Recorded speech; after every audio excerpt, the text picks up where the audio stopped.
Today on Idaho Joe's Crazy Mod, we're talking about a Buick LeSabre 3.8 V6 with a Dyna-Ride 4T60E transmission. Now the problem with these transmissions are they have faulty shift solenoids in them. The problem with the shift solenoids is you have to drop the subframe in order to change them. As you can see here, it's not easy to access. So one way you can fix this problem is you can easily take all the fluid out, and then what you do is you put a new filter in with new fluid and see what happens. And that's what we're going to be doing today. That's step one with this Buick.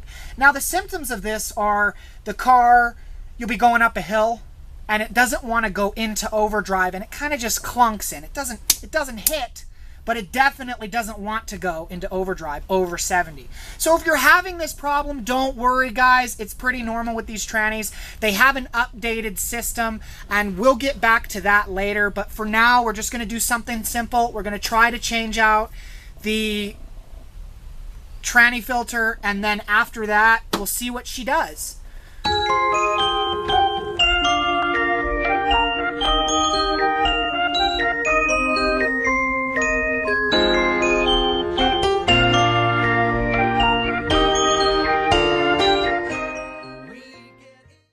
Hey guys, today we're going to be doing the transmission on the 1998 Buick 4T60E transmission. So we're talking about the type of fluids that we're going to be using in our vehicle.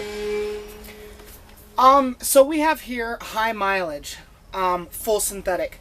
The thing about a full synthetic oil is that you don't, once you use full synthetic, it's a bad idea to switch back to conventional. The thing about full synthetic is it's not only a cleaner running oil, but it's a smoother running oil than conventional, and it lasts quite a bit longer. What we'll be doing is we'll be running Valvoline Max Life full synthetic. I like this oil. It never really fails me. I do have to change it quite a bit, but I don't mind, and it's a cheap oil. We'll also be using a stabilizer, Lucas transmission fix.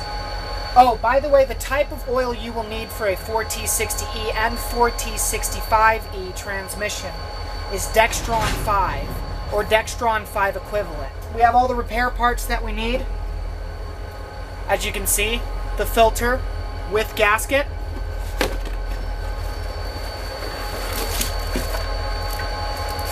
So for this 60E transmission, they have what they call a Wix filter. And I went online to aptautomotive.com and I got a screen mesh filter. It flows better and it clogs less. I'm just trying to make my transmission shift easier. I mean, these 4T60E and 65E transmissions already have problems with their shift solenoids. So what we want to try to do is get that hard shifting to go away by making the transmission work less hard to do so. Okay guys, this is a prime example of a transmission working too hard because of a clogged filter. I had taken my car into a shop and asked them to change my filter and my fluid. They ended up not doing that and only flushing my transmission. This is what happened after about 2,000 miles of driving because of just a clogged transmission filter. So it takes to say that you should, when you change your fluids, you should also always change the filter. For this next bit, you will need a tire iron to take the front driver's side tire off the vehicle. Underneath the rotor, on the driver's side, will be the transmission pan. You will have 21 10mm bolts to take out. Start from the outermost edge and work your way in. After you take the pan off, underneath the pan will be the transmission filter. Slowly pull it until it pops out. Okay guys, so what you're going to want to do first when you actually get the pan out and the filter out, when you take that filter out, just don't use a screwdriver, don't use anything, just very carefully pull it out. It'll come right out.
Alright guys, now that we've cleaned all the surfaces, cleaned the pan, and also have cleaned all opposing machine surfaces, such as these, so your filter will sit just like this. Maybe I can, let me see if I can get the camera maybe like that. And then just very gently, evenly, and mainly around here. That's where you want it to seat nicely. So what you're gonna do, it's like so you can see it. There we go.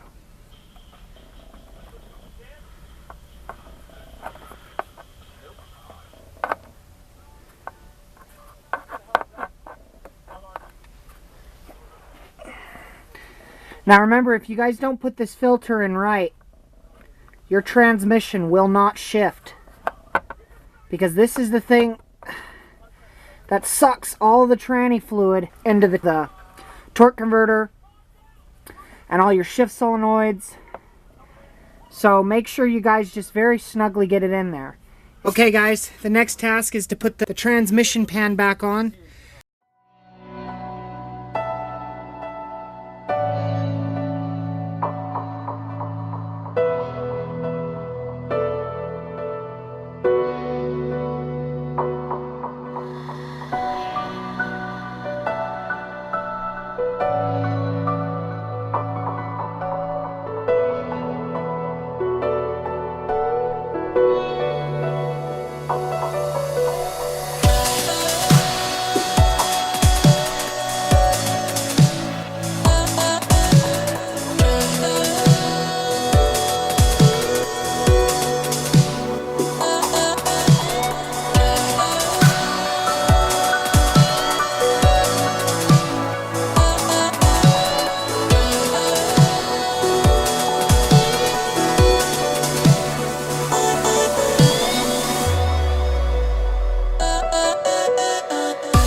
Okay guys, the next thing we have to do now that we put the transmission fluid in, I only put about 4 quarts in.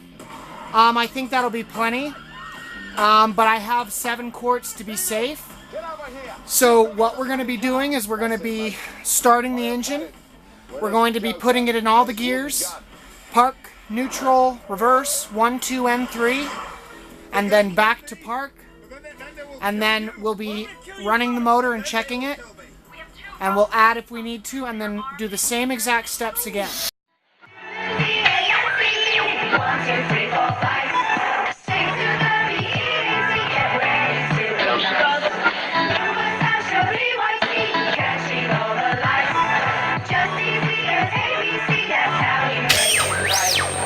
the DEX V, 1, 2, 3, 4, 5. to it nice. You were such a pre-1Z, catching all the lights. Just easy as ABC, that's how we make it right. DANC, stick to the BEAT. Just easy as ABC, do the dance. The way you move is a mystery.